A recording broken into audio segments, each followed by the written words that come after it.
Today on What the Hack, we explore the world of online romance, lucrative investments, and the scammers who cheat people out of hundreds of thousands of dollars. Learn how you can avoid falling into the same trap. Oh man, I can barely move. I ate like a pig all weekend. Oh, were you getting ready for a little pig butchering, Adam? Somebody feeding you? Actually, a few people did send me email that definitely felt a lot like pig butchering, but why don't you guys tell us what it's all about? Sure. Pig butchering is it's a scam. It's a process. It describes a process whereby the scammer pretty much fattens up their victim for slaughter. They do it in a number of ways. Travis, I guess the primary one is romance, right? Yeah, definitely. It's typically instigated online through social media accounts. Yeah, it's often on dating apps, but it doesn't have to be there. It could be on Facebook. It could be actually just a straight text where the scammer has figured out what your cell phone number is, and they begin the process there. There are some familiar beats to a pig butchering scam. Yeah, they get way familiar way too fast. One day you meet them, the next day they either want you to have their child or they want to have yours. Well, okay. Clearly you've never been pig butchered, but it's not quite that fast. There's a process to it, but it does there's a feeling of being, you've heard it on the show before, charisma bombed, where the person who is communicating with you seems to know the right thing to say at every turn, and it's charming. Yeah, it's sort of like you're in a Meg Ryan movie where you have this perfect meet cute. Travis, have you been in many Meg Ryan movies? Oh, I've always been in the background. Yeah. What they're looking for is to move in for the kill. They want either your money, your information, or to get you involved in some kind of crazy cryptocurrency investment scheme. Well, a lot of scams will try to do all of those things and more. What separates pig butchering and what makes it a thing unto itself is that there's usually several hits on these scams, and they're going to give money back to you. Part of the pig butchering scam world involves the illusion that you are doing well, when in fact you are being set up to be destroyed. And well, in this case, means either in love or in finances or in both.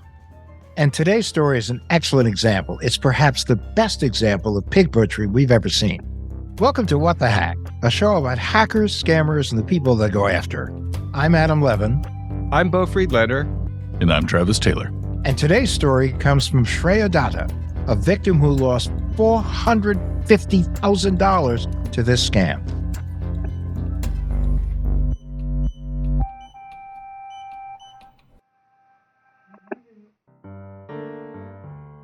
Shreya, we really appreciate you being on the show, and we know that you've been through a lot. What happened? I'd been divorced for 2.5 years. I had taken the time to heal. My divorce was traumatic, and I had been traveling for 2 years. I had just moved back to an apartment in Philadelphia, and I had started to go on dating apps. Like any person in their mid-30s, I felt a lot of pressure to be paired up, have children, start my own family. I've always wanted these things. So even though the romantic in me doesn't believe that dating apps are an amazing way to meet a person, I understood that they're the only way I'm probably going to meet anyone. I matched with this person on Hinge, the dating app. At the time I was traveling, and we started talking on this app, and very quickly he moved the conversation to WhatsApp, which I didn't think anything of. A lot of people move very quickly from the app to text or whatever. We made plans to meet as soon as I would come back to Philly, and his location on the app was set as Philly. The story he gave me was he was a French wine trader. He had moved to this country 3 years back, and he had just gotten over this very traumatic breakup he'd had, and he was looking for something long-term. The conversations were very smooth and easygoing, like a regular start. We got to know each other through the lens of hobbies and shared interests and things like that.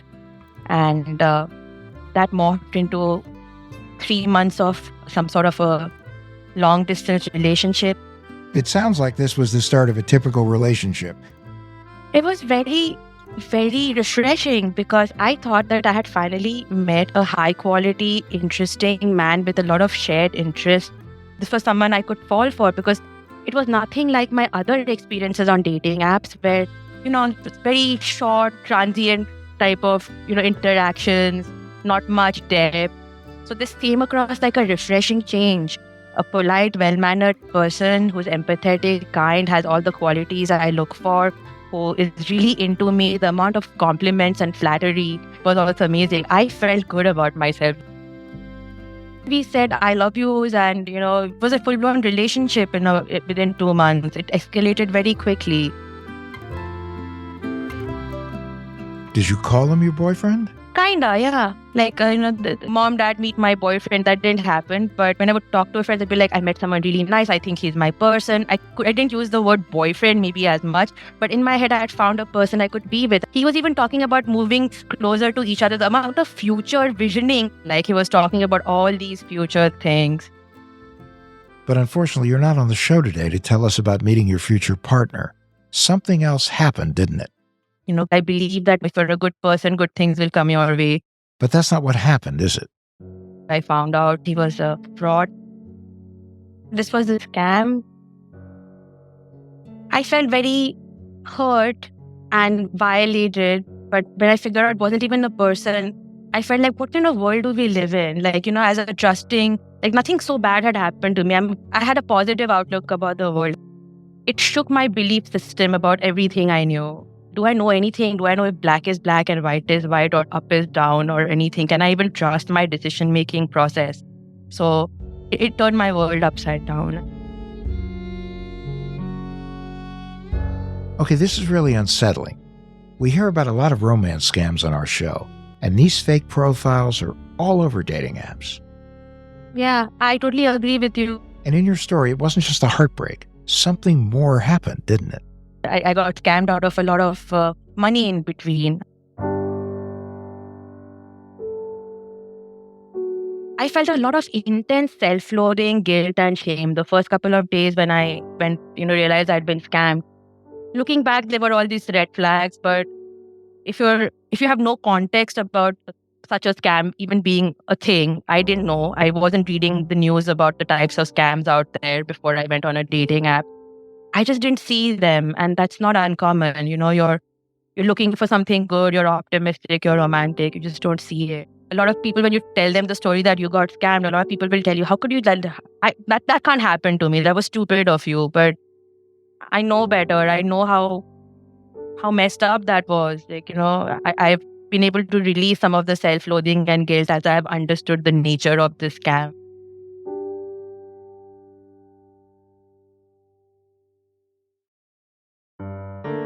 Shreya, we've heard how you met your scammer on Hinge, but how did it go from falling in love to falling apart? He gave me a lot of time and attention. I had never gotten this kind of time and attention from any romantic start, even in my life. When we started texting, he would start texting me in the morning, and then we would text all the time, constantly. He told me he was very shy, but we did a couple of phone conversations, but mostly we texted because he said he preferred it that way. And I am also kind of shy in this romantic context, so I was okay with texting.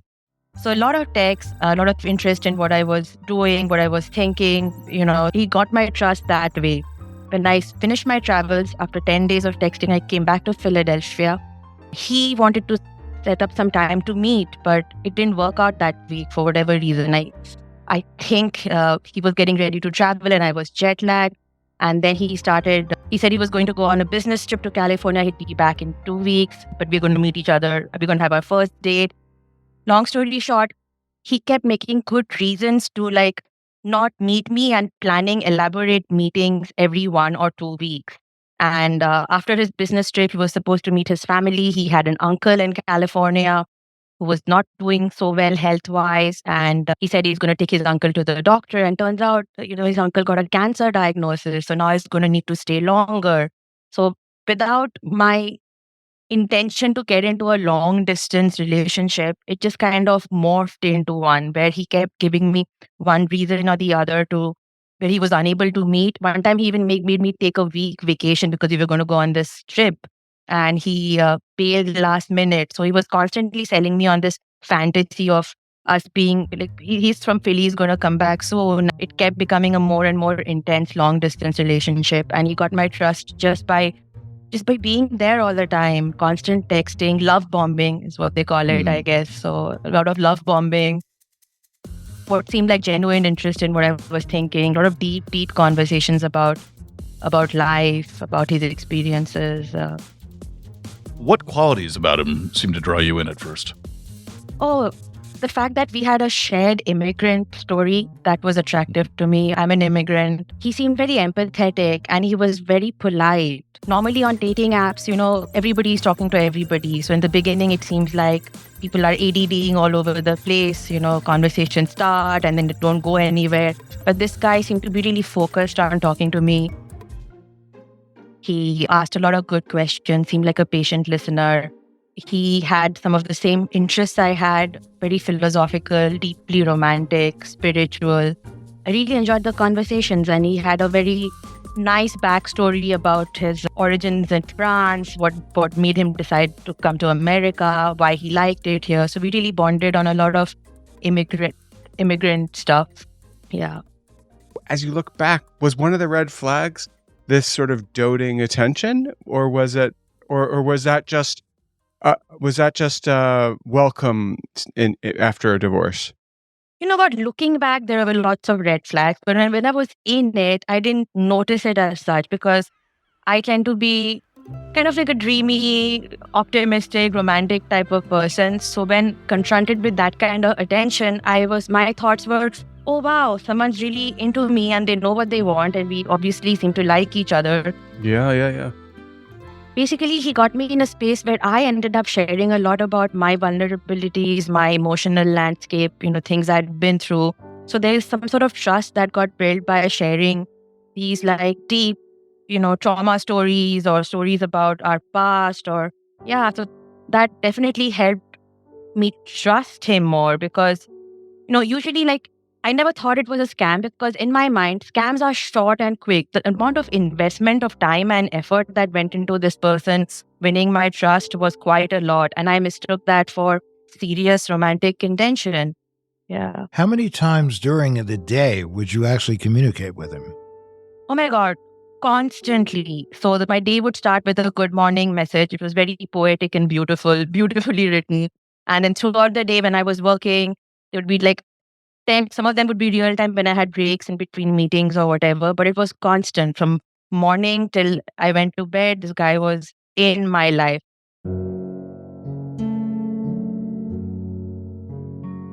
Shreya, how did this lead to a request for money? Did he ask you to help with the cancer treatments for his uncle or what? No, so this was very sophisticated. So not for a second I thought I was giving this guy any money.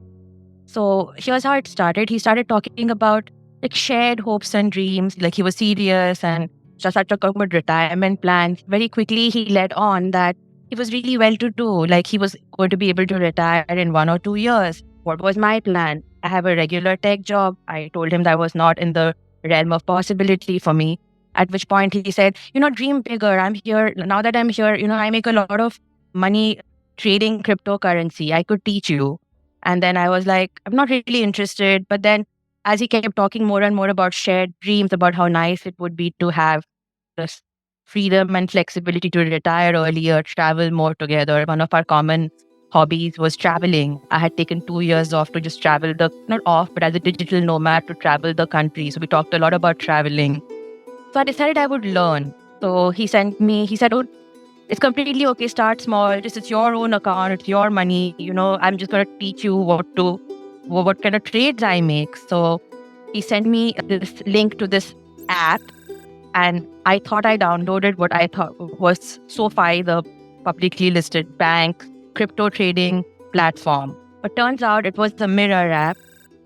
So just for our listeners, you're saying that this person directed you to an app to invest in on a platform that was itself completely fraudulent, but very, very believable.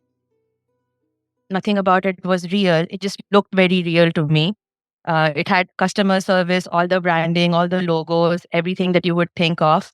And the first couple of times, I put in $1,000, 1,000 became 1,250. I could bring all my money back to my bank. So the money went from my bank to Coinbase to this exchange. The fact that Coinbase let me transfer to this exchange made me feel like, okay, this is okay. It's Sophie's cryptocurrency platform. And the fact that I could transfer back from this exchange to Coinbase to my bank account the first couple of times really helped me feel like this is real and this is my money in my account. And what a nice person. He's just teaching me how to accelerate my retirement plans. That's how the money part of it started. But I never thought I was giving him my money. I thought it was my money in my own account. And this had two-factor authentication and everything behind it too. So This sounds like it was a really sophisticated scam overall.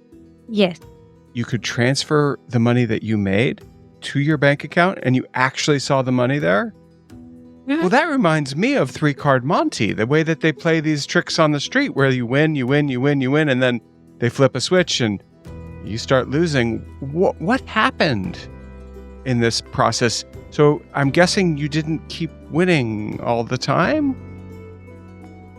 No, here's the thing. So the first couple of transactions, I got my money back, and then he started telling me that there's these things called large stable notes, which in crypto world means something like a investment opportunity that's short-lived, and I needed to build a certain amount of capital in this trading account, this crypto trading account, so that I could take advantage of it.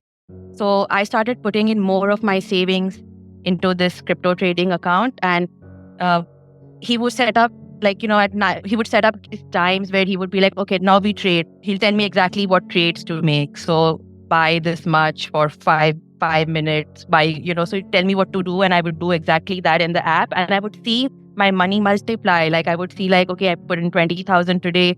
It became, 28,000. So, and what happened was after a while, I did not start putting it back in my bank account. He encouraged me to build the balance up so that I could make bigger trades. I realized it was a scam when after I had built up a lot of capital and made a lot of gains, I lost 450,000. You said the total amount was $450,000. What was the timeline here? How long did that take? 3 months. I realized it was a scam after 3 months. In this fake bank, my 450,000 was 998,000. So when I tried to withdraw it, it started asking me for a 10% fee. And at that point, I started getting suspicious because it hadn't done that the first couple of times I had withdrawn it. Not that I'm a super savvy investor, but I do know most trading platforms won't freeze your assets. They would net off any fees and let you withdraw the money. And this was asking me to pay at that time 55 grand more to withdraw my money. And at this point, I started getting very suspicious. I contact my brother, who is a lawyer in London, and I start talking about it. And he's like, I had started talking to him about it a week back too, but even he didn't suspect anything in the beginning because I was talking to this guy. I was telling my family how happy I was. I finally met someone nice. And I was telling my brother that, look, I used to even send him screenshots. This is so much money I have in this trading account. And I'm really learning a lot about how to invest. And my brother was like, oh, just be careful, but looks legit. And when I told him about this 55K, the alarm bells started going off for him too. He asked me to send me a picture of this person. Now, this person didn't just talk to me constantly. He would send me pictures and videos of himself doing this, doing his life. So it even seemed like not for a second I doubted that this was not a real person. I have lots and lots of pictures and videos of this person. Little things like I'm eating and I'm taking a walk here and my dog and, just stuff he would tell me about his day would be, a lot of it would come to me in pictures and videos. I sent a picture to my brother. He does a reverse image lookup, and turns out the photo belongs to some guy in Germany with a completely different name and completely different public Instagram account. And at that point, I realized I have been scammed. Wow. And he used Travis's favorite trick, Shreya, which is the reverse image, which I swear, Shreya, I swore up and down was not a functioning thing. I was like, yeah, you keep saying that, but it doesn't actually work. But it does work. Not all of the 450K was my savings. Some of it was loans too. When I was seeing the gains with the savings I had, he started talking about how this is wonderful, in 2 years, maybe I can go traveling with him. It'll be so great. And then I need more capital. I'm like, I don't have any more savings to take bank on. Then he kind of convinced me to like break my 401k and take loans out. And at the time when I did all this in that fake bank, I already had enough money to cover the loans and the gains I had made in the past. And the script was something like this, like take the loans or just pay it back in 2 3 days. That's how I did it too. And I took some loans out, and now I'm faced with the grim prospect of paying them back in the next couple of years. But I'm wondering if this is a fallen angel from a legitimate job in financing investments who has gone to the dark side. I mean, what was your sense of this when you started to do the research? you know what? It's very interesting you say that, because even for my own psychology, I wanted to think of it as a person, but apparently this big butchery scam is more well known for law enforcement organizations and the people in Secret Service that I spoke to, the people in various law enforcement agencies that I reported to. They basically said these are actual professional organizations, probably running out of the Cambodia area or North Africa, wherever, where there is very little law enforcement that can be done from the US. And they not only know how to, they understand human psychology. What happened to me was some sort of psychological hacking. And the script is so powerful because it puts you in this romantic, trusted space where you have all your happy hormones, your endorphins, in flooding your nervous system. And then you're making all these investments together. You're being sold on this shared future. You're falling in love. You fall for the person. And you're making a ton of money. So your normal risk-taking, decision-making process stops working. This person isolates you, puts you in a bubble, and then you end up doing things you wouldn't normally do. I'm not a risk taker in my personal life. I've never even gotten a speeding ticket. And I'm not that. So I found looking back, I don't understand how I did what I did. It almost seems like I was kind of in a trance. But this is not just my experience, it's the experience of many other victims as well. It's shocking how good this script is. The script has worked on hundreds and thousands of people. I mean, it works. It's awful, but it works. It's a vicious scam. So you mentioned the script. What is the script?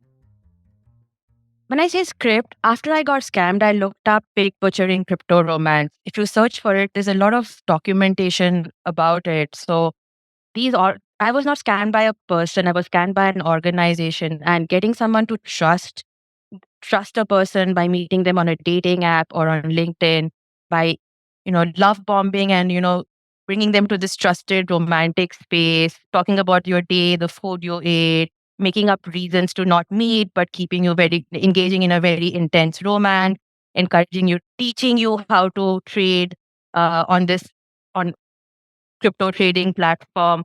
This seems to be a part of a script that is not just applied on me one-off. It's been applied on all these other people who also lost money this way. I think the last stats I read was since 2021, the country has lost 3.2 billion to this exact type of scam. There's maybe like 70 to 100,000 people like me who on an average lose 110 to 130K. Some even lose a lot more. I was on the higher end.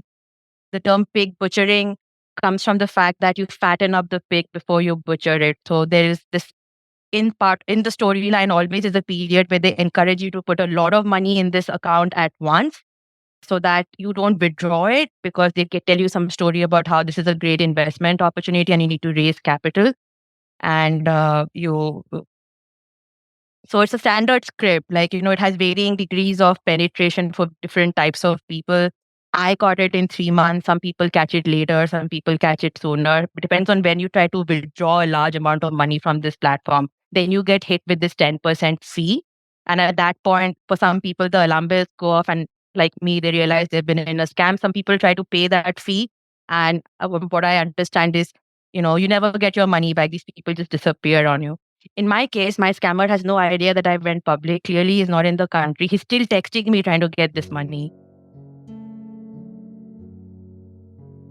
You have to think about it as it's a formula, and the formula works. Yeah.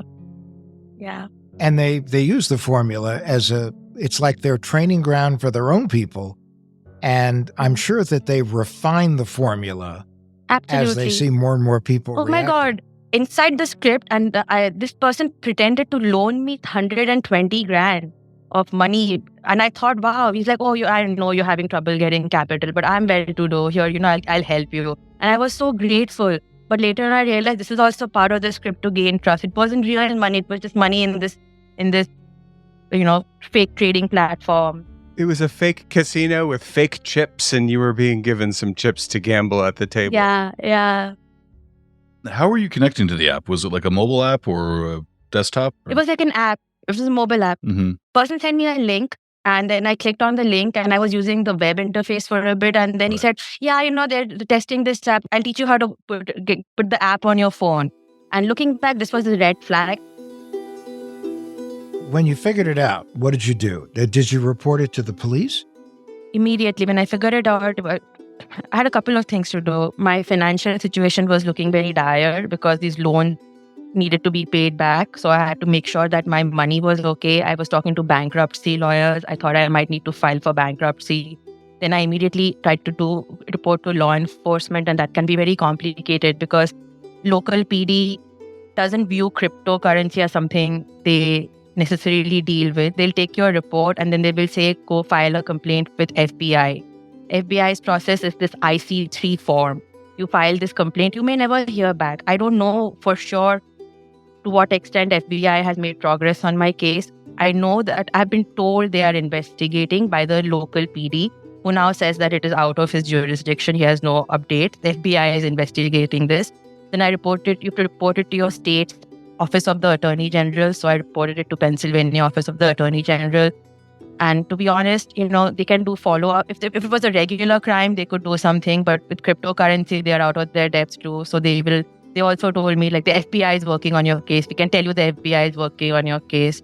Then I reported it to the Secret Service. Then I filled out every other form with the, Commodities and Trade Commission, Homeland Security, whatever avenues are there to report. I reported on it, but it's this kind of crime. The money leaves the country within 48 hours. And once it leaves the country, very difficult to get it back. And other than the FBI, no law enforcement agency can go after crypto tracking. A lot of people who are scammed are further scammed by organizations that tell you that they can get your cryptocurrency money back, but scams are scams in themselves. So it's a slippery slope to recover it. At this point, I have very limited hope that I'll ever get back the money. But I have done everything I could to report it to law enforcement right after I found out, so that, I have my best odds. Yeah. Well, you've done a staggering amount of work on this, without question.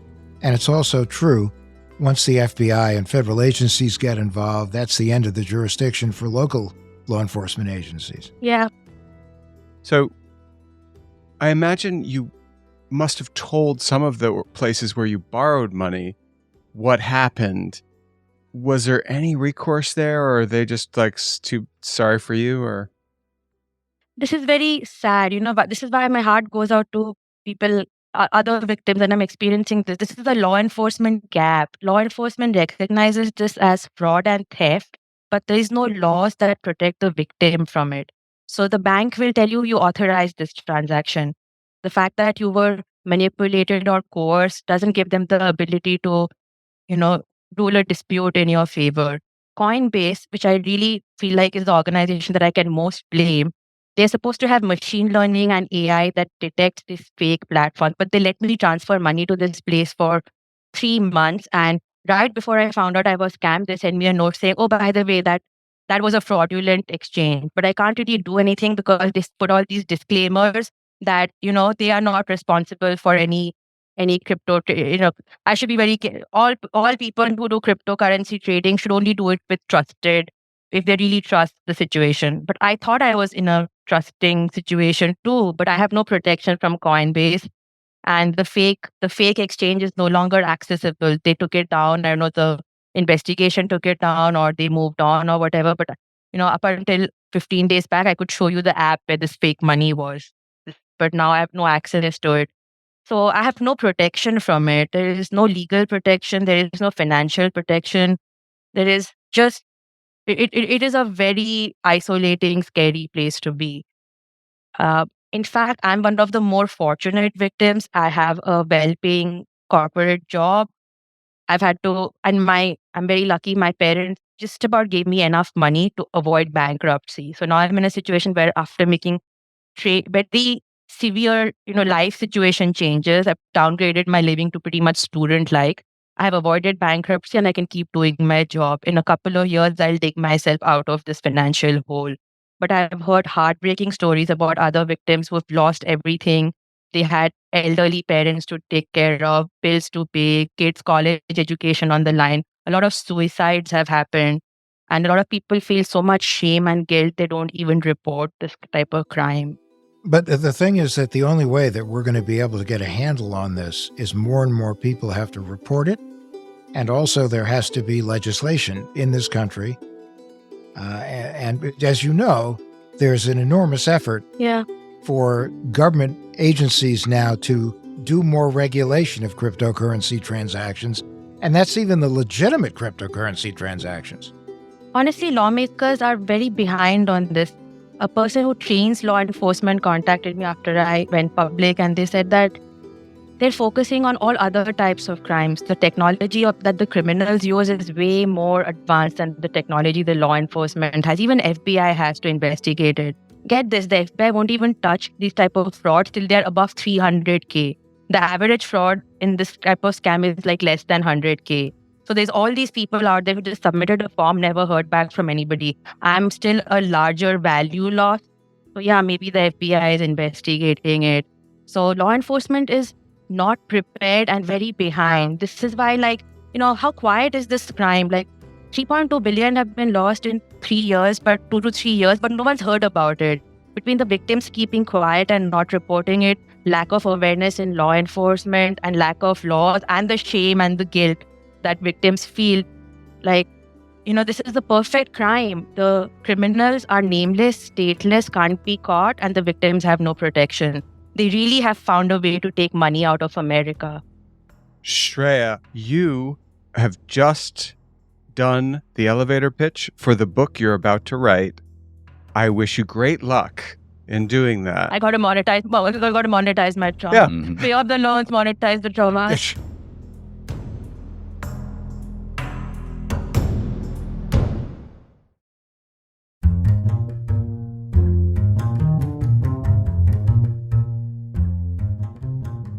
So now, once everything's said and done, what have you done to protect yourself from scams, and what advice do you have, if any, for others? In terms of advice for romance scams, it is my belief is we could all be more vigilant, but in today's world with technology, there is a scam for everybody. It just requires someone finding out your weak spot. Somebody else maybe wouldn't have fallen for this exact type of scam, but there's so many different types of scams that, intelligent, smart people can fall for. In terms of romance scams, if you meet someone online and it gets too intense and too serious too soon and you haven't met them in person yet, it's a red flag. Even if they start talking about money, how much money they have, how much money you should be having, it's a red flag, and I think being so trust is an earned concept. A person like me is too trusting. I'm a very trusting person. In my life, I haven't been slapped down for being trusting as much as I've been in this scam. But for me personally, I learned in my own psychology that, I need to be more aware that not everybody has good intentions. Trust is an earned concept. Just because I feel good and I have a good feeling, I shouldn't give my trust to another person. It is an earned concept. So, these 3 things in online dating: don't try to meet a person as soon as possible. Don't even talk about anything like money for a good while. And get suspicious if you feel love bombed too soon. And some of the other red flags I had is this person's English seemed a bit off, but then they told me that they were a recent immigrant and completely French speaking in France, and they had just recently learned English. So I think reverse image lookup. I hate saying this, but maybe some proof of a person's identity would be nice to have. If you meet them, you can be sure that they're real. But if you still feel compelled to go forward, talking to them online, then, in my case, had the video calls been longer, had I insisted on some sort of like ways to identify this, like, to prove that they are real, maybe I could have avoided the scam. But I'm a trusting person. I didn't do that. So look for proof that this person is real. I wish dating apps would have like two-factor authentication like banks do. Because at the end of the day, you're trying to tell me that I'm going to find someone there. So you have an obligation to make sure that that someone is a real person. In my case, this person that I was talking to didn't exist, was made up by an organization with media from other places and a very planned, compelling storyline. So yeah, dating apps, LinkedIn, these are places where most of this kind of scams are happening, and maybe more verification that, is this person real? And how do I know that they're real? Yeah. Well, you're a survivor. You're a survivor, and that's important to understand. And Yes. that you're not alone. Yeah. Well, just Yeah, so thank you. strong, though. I mean, it takes an incredible amount of strength to tell your story. And I am astounded by the strength you've shown in this interview. Shreya, thank you so much for joining us and telling your story today. Thank you, Adam. It was my pleasure. I hope this story reaches people before they find themselves in a situation like I found myself in. Wow, you are a pro. Okay. I have a public speaking type of job too on top of it. You're a pro.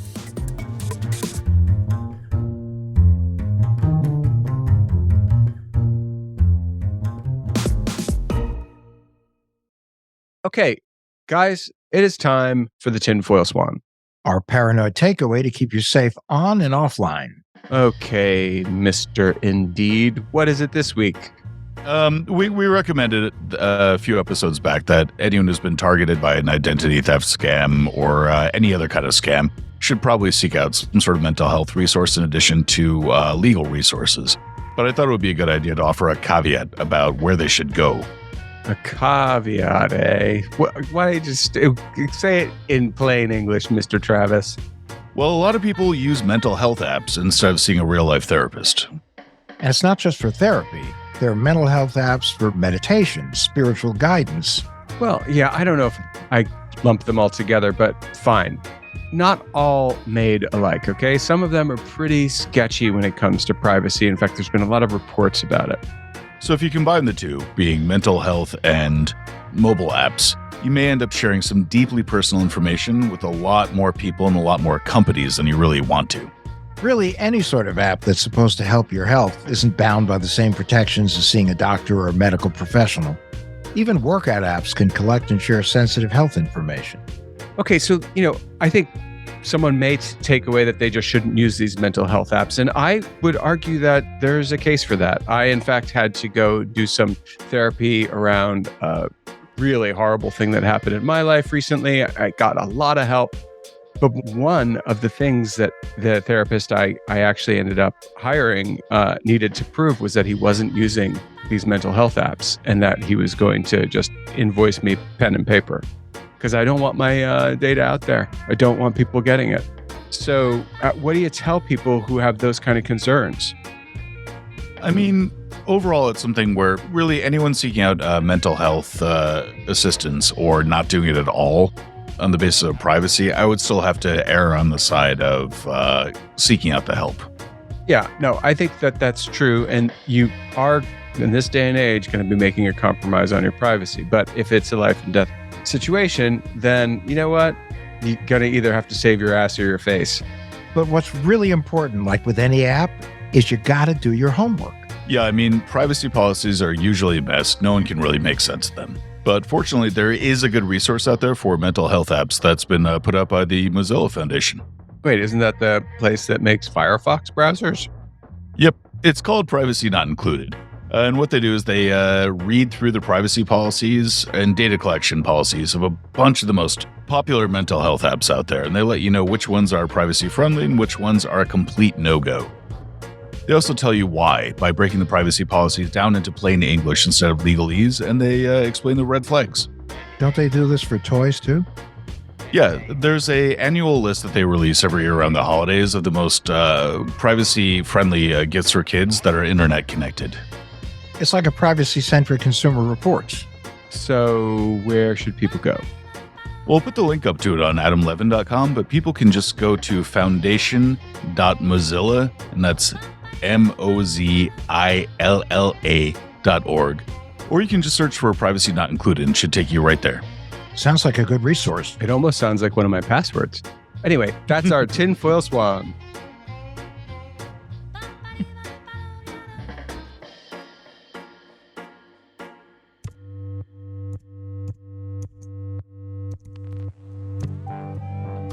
What the Hack with Adam Levin is a production of Loud Tree Media. You can find us online at adamlevin.com and on Instagram, Twitter, and Facebook at Adam K. Levin.